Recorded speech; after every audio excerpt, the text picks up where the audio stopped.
जय गुरुजी।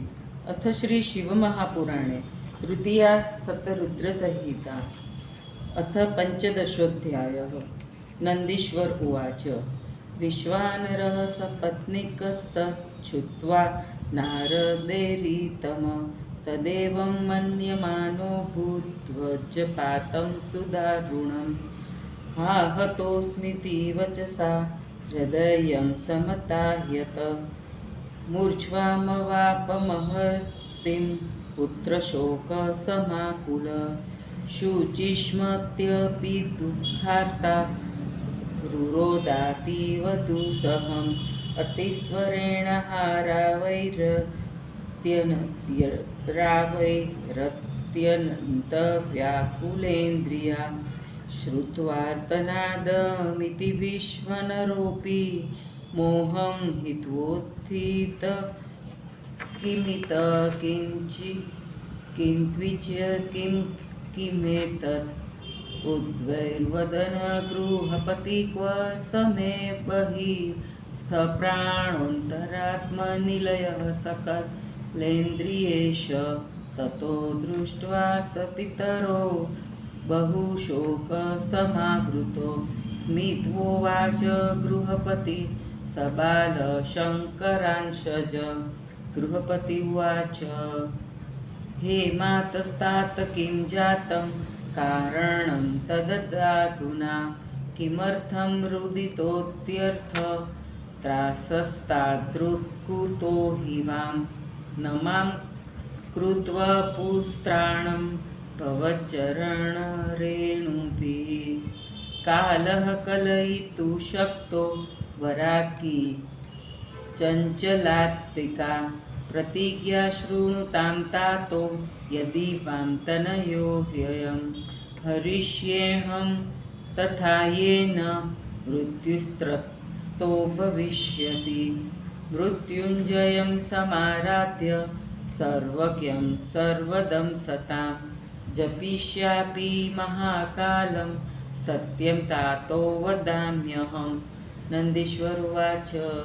इति श्रुत्वा वचस्तस्य जागृतो द्विजदम्पती अकालामृतवर्षोदैर्गतपातापो तदोचतु द्विजदम्पती उचतु पुनर्ब्रूहि पुनर्ब्रूहि कीदृक पुनर्वद कालकलयितुं नालं वराकी चक्रलास्तिका आवयोस्तापनाशाय महोपायस्त्वयेरित मृत्युञ्जयाख्यदेवस्य समाराधनलक्षणं तद्वच्च शरणं शम्भुर्नाथ परतरं हि तत् मनोरथपथातीत कारिण पापहारिण किं न श्रुतं त्वया तात श्वेतकेतु यथा पुरा पाशिन्तं कालपाशेन ररक्ष त्रिपुरान्तक शिलादतनयं मृत्युर्स्तमष्टाद्मात्रकं शिवो निजजनश्चक्रे नन्दिनं विश्वनन्दिनं क्षीरोदमथनोद्धृतं प्रलयानलसनिभं पीत्वा हालाहलं घोरमरक्षद्रुवनत्रयं जलन्धरं महादर्पं रतत्रैलोक्यसम्पदं रुचिरागुष्ठरेखोत्थ्य चक्रेण निजधानय य एकेषु निपातोत्थवलनैस्त्रपुरां पुरा त्रैलोक्यैश्चर्यसम्मूढं शोषयामास भानुना कामं दृष्टिनिपातेन त्रैलोक्यविजयोर्जितं निनायानपदवीं वीक्षमाणेष्य जादिषु तं ब्रह्माद्यैककर्तारं मेघवाहनमच्युतं प्रयाहि पुत्रशरणं विश्वरक्षामणिं शिवं। नन्दीश्वर उवाच पित्रोरनुज्ञां प्राप्येति प्रणम्य चरणोतयो प्रादक्षिण्यमुपावृत्य ब्रह्माश्वास्य विनिर्ययो सम्प्राप्य काशीं दुष्प्रापं ब्रह्मनारायणादिभिः महासंवर्तसन्नापहन्त्रीं विश्वेशपालितां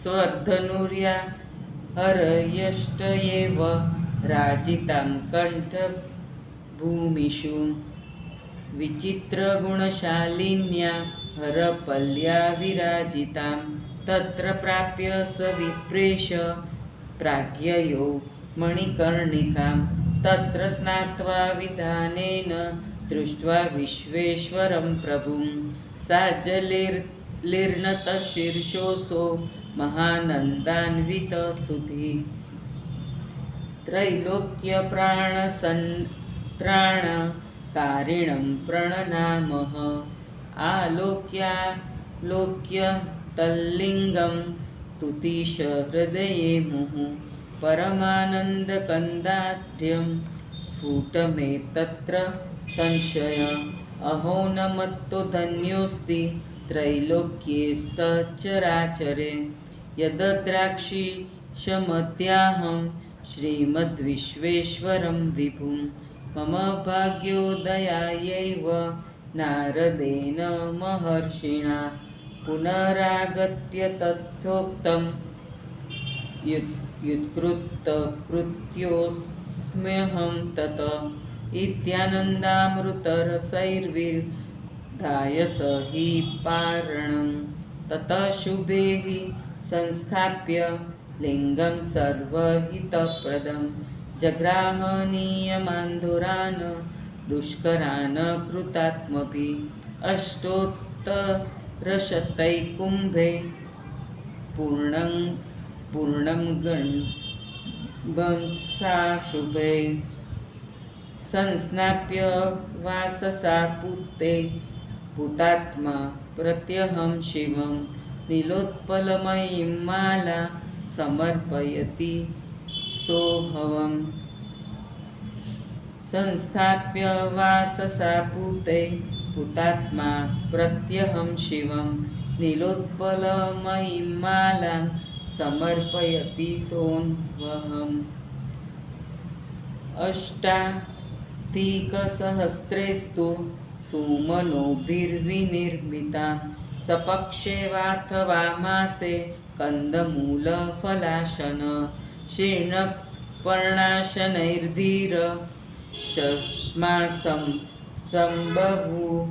सम्बभूवस षण्मासं वायुभक्षोभुतक्षमासं जलबिन्दुभुक एवं वर्षवयस्तस्य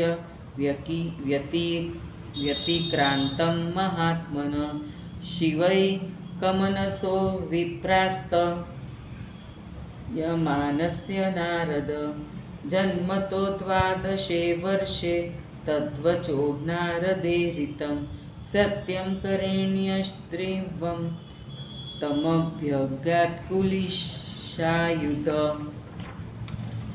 उवाच च वरं ब्रूहि दधि त्वन्मनसि स्थितम् अहं शतक्रतुर्विप्र प्रसन्नोऽस्मि शुभव्रते इत्याकर्ण्य महेन्द्रस्य वाक्यं मुनिकुमारक उवाच मधुरं धीर कीर्तयन्मधुराक्षकं गृहपतिर्वाच मधवनवृत्रक्षत्रो त्वाजाने कुलिशपाणिनं नाहं ऋणे वरं त्वत् शङ्करो वरदोऽस्ति मे इन्द्र उवाच न मत शङ्करस्त्वन्यो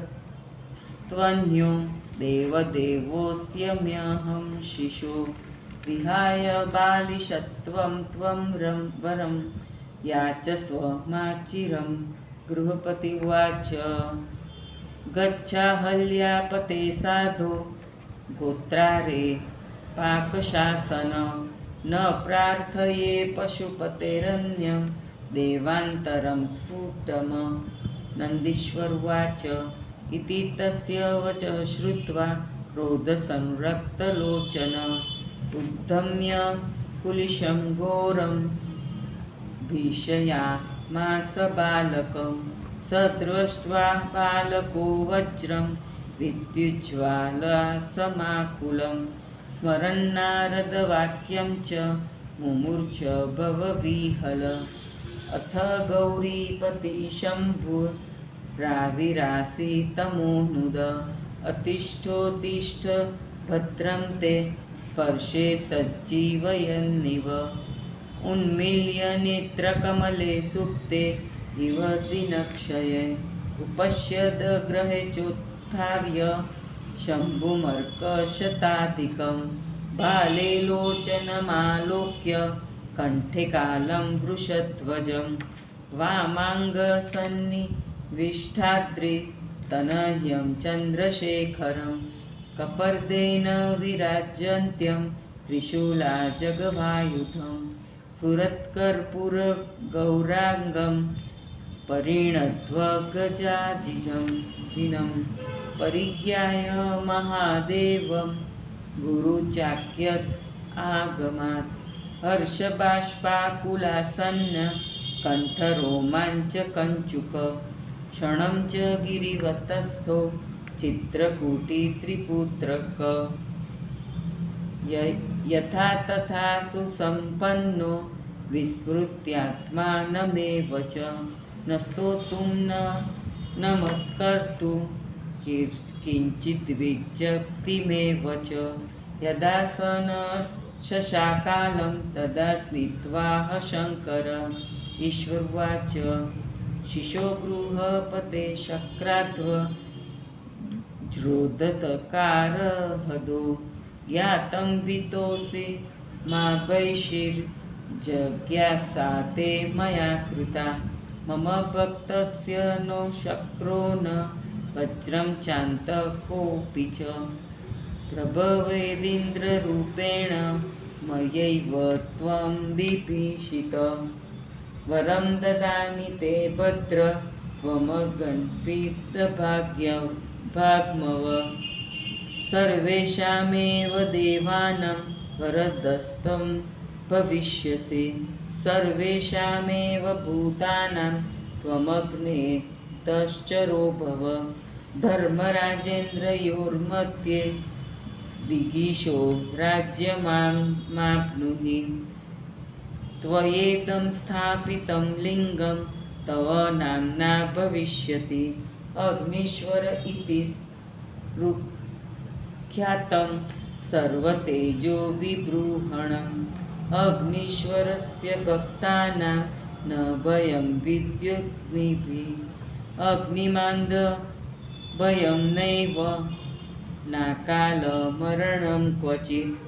अग्नीश्वरं समभ्यर्च्य काश्यां सर्वसमृद्विदम् अन्यत्रापि मृतो देवा हि लोके महीयते। नन्दीश्वरुवाच इत्युक्त्वा नियतवद्वन्द्रु पित्रोश्च परिपश्यतो दिक्पतित्वेऽभिषिच्याग्निं तत्र लिङ्गे शिवो विशत्। इत्यमज्ञन्वतास्रस्ते वर्णितो मे जनार्दन। नाम्ना गृहपतिस्तात शङ्करस्य परात्मन। चित्रहोत्रपुरी रम्या सुखदार्चिष्मतीवरा। जातवेदसि ये भक्तास्ते तत्र निवसन्ति वै। अग्निप्रवेशं ये कृप्युर्दृष्टसत्त्वा जितेन्द्रिया। स्त्रियो वा सत्त्वसम्प्रन्नास्ते सर्वेऽप्यग्नितेजस। अग्निहोत्ररता विप्रा स्थापिता ब्रह्मचारिण। पञ्चाग्निवर्तिनोष्येप्येव मग्निलोकेऽग्निवर्चस। शीते शीतापनुत्तापे प्रत्यय यस्त्वेद्धोभारान् प्रयच्छति कुर्यादग्निष्टकां वाथ स वसेदग्निसन्निधो अनाथस्याग्निसंस्कारं यः कुर्याच्चन्द्रयान्वित अशक्त प्रेरयेदन्यं सोऽग्निलोके महीयते अग्निरेको द्विजातीनां निःश्रेयसकर गुरुर्देवो व्रतं तीर्थं सर्ववर्गान् विनिश्चितम् अपावनानि सर्वाणि वर्हि संसर्ग क्षणात् पावनानि भवन्त्येव तस्माद्य पावकस्मृत अंतरात्मायं साक्षान् निश्चयो याशुषुक्षणि मांसग्रासान् पचेत्कुक्षो स्त्रीणां नो मांसपेशिकां तेजसी शाम्भवी मूर्ति प्रत्यक्षा वदनात्मिका कर्तृहर्त्री फलयित्री विनयितां किं विलोक्यते चित्रमानुर्यं साक्ष्णेतं त्रिभुवनेशितु अंधन्तमोमये लोके विनयनं कप्रकाशन धूपप्रदीपनैवेद्य पयोदिधृतैक्षवम् एतदृक्तं निषेवन्ते सर्वे दिवोकस इति श्रीशिवमहापुराणे तृतीयायां शतरुद्रसंहितायां गृहपत्यवतारवर्णनं नाम पंचदशोऽध्यायः। हिंदी अनुवाद।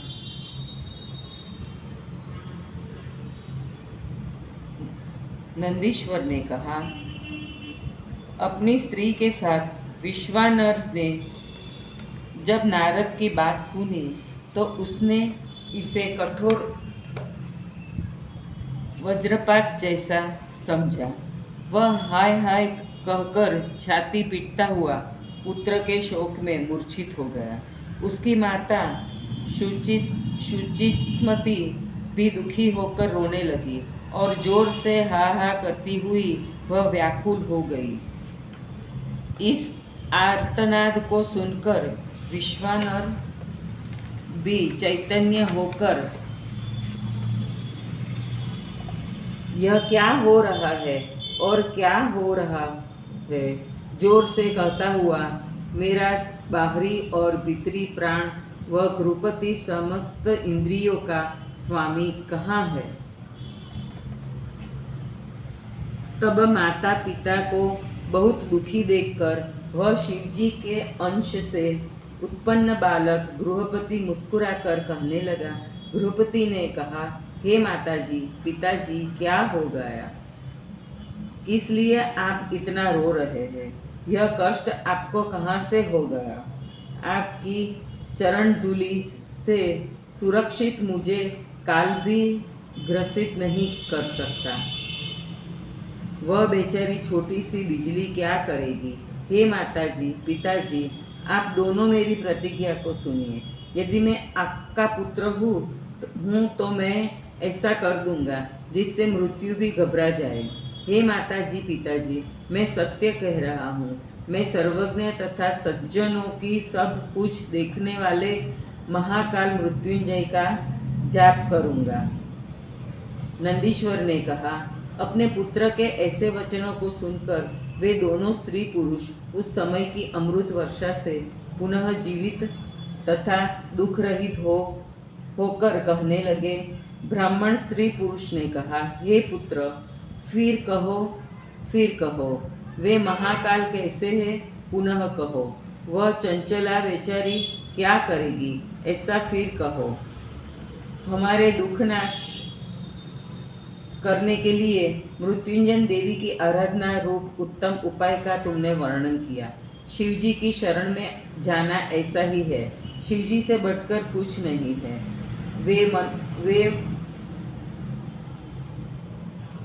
वे मनोरथ मार्ग से भी परे और पापनाशक है। हे तात,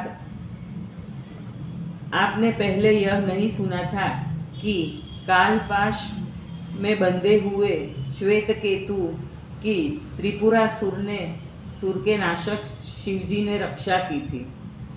संसार को प्रसन्न करने वाले 8वें वर्ष में मृत्युग्रस्त शीलाद पुत्र नंदी को अपना भक्त बनाकर उसके प्राणों की रक्षा की। क्षीर समुद्र से उत्पन्न प्रलय काल की अग्नि के समान हलाहल संसार को प्रसन्न करने वाले 8वें वर्ष में मृत्युग्रस्त शीलाद पुत्र नंदी को अपना भक्त बनाकर उसके प्राणों की रक्षा की। क्षीर समुद्र से उत्पन्न प्रलय काल की अग्नि के समान हालाहल विष का पान करके शिवजी ने तीनों लोकों को बचा लिया। जिस शिवजी ने महान अहंकारी तीनों लोकों की संपत्ति का अपहरण करने वाले जलंधर दैत्य को सुंदर अंगुष्ठ रेखा से उत्पन्न चक्र से मार डाला, जिन्होंने एक बाण को चलाकर उससे उत्पन्न अग्नि के तेज से तीनों लोकों के ऐश्वर्य का अपहरण करने वाले त्रिपुरासुर को सुखा डाला। तीनों लोकों को जीतने वाले घमंडी कामदेव को, जिन्होंने ब्रह्मा आदि के देखते हुए अपनी दृष्टि मात्र से अनंग बना दिया, हे पुत्र, उन ब्रह्मा आदि देवों के एकमात्र रचयिता मेघवाहन अच्युत विश्वर क्षामणी शिवजी की शरण में जाओ। नंदीश्वर ने कहा, माता पिता की आज्ञा पाकर उनके चरणों में प्रणाम कर, उनकी प्रदक्षिणा कर तथा उन्हें बहुत सा आश्वासन देकर वह घर से चल दिया।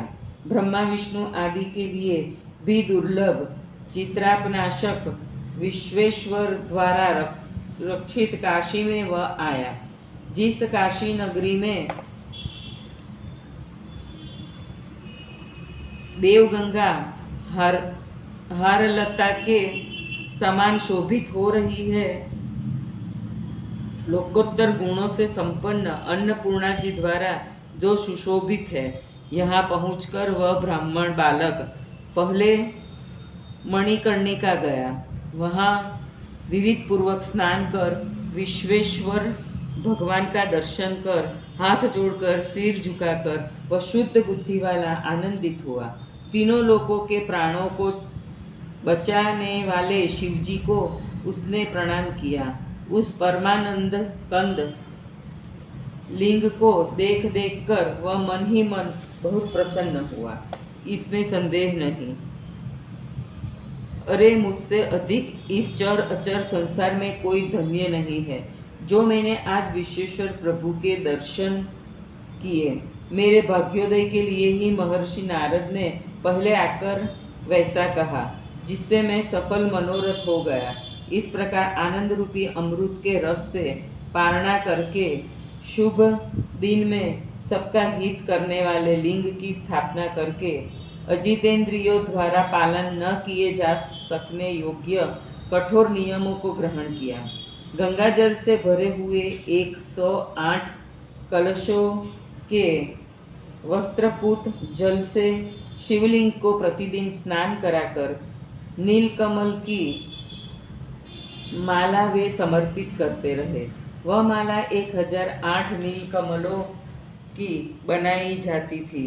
वे 15 दिन में या 1 मास में कंद मूल फल खाते हैं।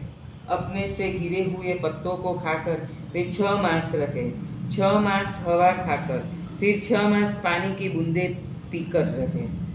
इस प्रकार शिवजी को मन में धारण कर तप करते हुए हे नारद, उस महात्मा की 1 साल की अवस्था बीत गई। जन्म से 12वें वर्ष में नारद द्वारा कही हुई बात को सत्य करने के लिए उसके पास देवराज इंद्र आए। उन्होंने कहा, मैं इंद्र तुम्हारी तपस्या से प्रसन्न हूँ। तुम्हारे मन में जो इच्छा है उसे मांगो, मैं तुम्हें देता हूँ। इस प्रकार देवराज इंद्र के वचनों को सुनकर मुनि कुमार ने धीरता पूर्वक मधुर वचनों से कहा। गृहपति ने कहा, रुद्रशत्रु वज्रपाणी इंद्र, मैं आपको जानता हूँ। मैं आपसे वर नहीं मांगता, मुझे वर देने वाले शिव जी हैं। इंद्र ने कहा, मुझसे शिव अलग नहीं है। हे बालक, मैं देव हूँ। लड़कपन छोड़कर तुम मुझसे शीघ्र वर मांगो। गृहपति ने कहा, हे अहल्यापति, असाधु पहाड़ों के शत्रु इंद्र, तुम जाओ। यह स्पष्ट है कि मैं शिवजी को छोड़कर दूसरे देवता को वर नहीं मांगता। नंदीश्वर ने कहा। इस प्रकार उसकी बातों को सुनकर क्रोध से लाल आंखें करके घोर वज्र उठाकर उस बालक को डराया। बिजली की ज्वाला से सदृश उस वज्र को देखकर वह बालक नारद के वचनों को स्मरण कर भयभीत होकर मूर्छित हो गया। तब अंधकार का नाश करने वाले गौरीपति शिवजी प्रकट हुए। उन्होंने अपने स्पर्श से जिलाते हुए उससे कहा, तुम्हारा भला हो, उठो उठो। रात्रि में सोए हुए की भ्रांति नेत्र कमलों को खोलकर उठकर सामने सैकड़ों सूर्यों के समान शिवजी को देखा। उसने माथे में तीसरे नेत्र वाले वाम भाग में जिनके पार्वती जी बैठी है, नीलकंठ वृषध्वज चंद्रशेखर को देखा। जटाजूट से विराजमान त्रिशूल तथा पिनाकधारी चमकते हुए कपूर के सदृश गौरांग तथा गजचर्म को धारण किए हुए गुरु के वचनों तथा शास्त्र प्रणाम से ये महादेव है, ऐसा जानकर प्रेमाश्रुओं से पूर्ण एवं रोमांचित शरीर वाला वह थोड़ी देर चित्रकूट तथा त्रिपुत्रक पहाड़ की भांति अचल हो गया, क्योंकि उसे अपनी सूध बुध नहीं रह गई थी। अतः वह न स्तुति न नमस्कार न कोई निवेदन ही कर पा रहा था। उसकी ऐसी स्थिति देखकर शिवजी उससे हंसकर कहने लगे। ईश्वर ने कहा, हे बालिक गृहपति, वज्र हाथ में लिए हुए इंद्र से तुम डर रहे हो ऐसा लगता है। तुम मत डरो, यह मैंने तुम्हारी परीक्षा ली थी। मेरे भक्त का इंद्र, उसका वज्र तथा यमराज भी कुछ नहीं कर सकता। वह तो मैंने ही तुम्हें डराया है। तुम्हें मैं उत्तम वर देता हूँ। तुम अग्नि नामक हो जाओ और तुम देवताओं को वर देने वाले होगे। तुम सभी प्राणियों के शरीर में रहने वाली अग्नि हो जाओ। धर्मराज तथा इंद्र के बीच मैं दिशा के स्वामी होकर राज्य करो। तुम्हारे द्वारा स्थापित यह मेरा लिंग तुम्हारे ही नाम से प्रसिद्ध होगा। इसका नाम अग्निश्वर होगा। यह सभी तेजों को बढ़ाएगा। अग्निश्वर के भक्तों को बिजली तथा अग्नि का भय नहीं होगा, न कभी उन्हें अनपच होगी, न वे असमय में मरेंगे। काशी में सभी प्रकार की संपत्ति को देने वाले अग्निश्वर की उपासना करने वाला पुरुष संयोगवश कहीं अन्यत्र भी मरता है तो भी वह अग्निलोक में पहुंच जाता है। नंदीश्वर ने कहा। इतना कहकर उसने माता पिता तथा बंधुजनों को बुलाकर उसके सामने द्विकपाल पद पर उसका अभिषेक कर उस लिंग में शिवजी ने प्रवेश किया। इस प्रकार मैंने आपसे परमात्मा शिव का गृहपति रूपी अग्नि अवतार का वर्णन कर दिया। चित्रहोत्र नामक सुखद रमणीक तथा प्रकाशमान एक नगरी है। अग्नि के जो भक्त होते हैं वे इस लोक में निवास करते हैं। जो जितेंद्रिय दृढ़ मन वाले पुरुष तथा सत्य गुण प्रधान स्त्रियां अग्नि में प्रवेश करती है, वे सब अग्नि के समान तेजस्वी होते हैं। प्रतिदिन अग्निहोत्र करने वाले तथा पंचाग्नि सेवन करने वाले ब्राह्मण ब्रह्मचारी अग्नि से समान तेजस्वी होकर अग्निलोक में निवास करते हैं। जो भक्त शीतकाल में आग सेंकने के लिए ब्राह्मण को लड़कियां देता है अथवा ईंटों से अग्निकुंड को बनाता है, वह अग्निलोक में निवास करता है। अनाथ मृत पुरुष का जो श्रद्धा से अग्नि संस्कार करता है अथवा स्वयं असमर्थ होने पर दूसरों से करा देता है, वह अग्निलोक में जाकर सम्मानित होता है। ब्राह्मण क्षत्रिय वैश्य का अग्निदेव ही परम कल्याणकारी है। इनका अग्नि ही देवता, गुरु, व्रत तथा तीर्थ है। सभी अपवित्र पदार्थ अग्नि का संपर्क होते ही क्षण भर में पवित्र हो जाते हैं, इसलिए इसे पावक कहते हैं। यह अग्निदेव साक्षात अंतर्यामी है, क्योंकि स्त्री पुरुषों के पेट में गए मांस के ग्रासों को तो पचा देता है, किंतु उनकी मांसपेशियों को नहीं पचाता। वह दाहक अग्नि प्रत्यक्ष रूप में शिव मूर्ति है। वह कर्ता हर्ता तथा पालन करने वाली है। इसके बिना कुछ नहीं दिखलाई देता। यह अग्नि साक्षात शिवजी का तीसरा नेत्र है। अंधकार से व्याप्त इस तपोमय लोक में इसके बिना कौन प्रकाश दे सकता है। धूप, दीप, नैवेद्य, दूध, दही, घी, सभी प्रकार के मिष्टान, ये सब अग्नि में हवन करने पर ही देवता सेवन करते हैं। जय गुरु जी।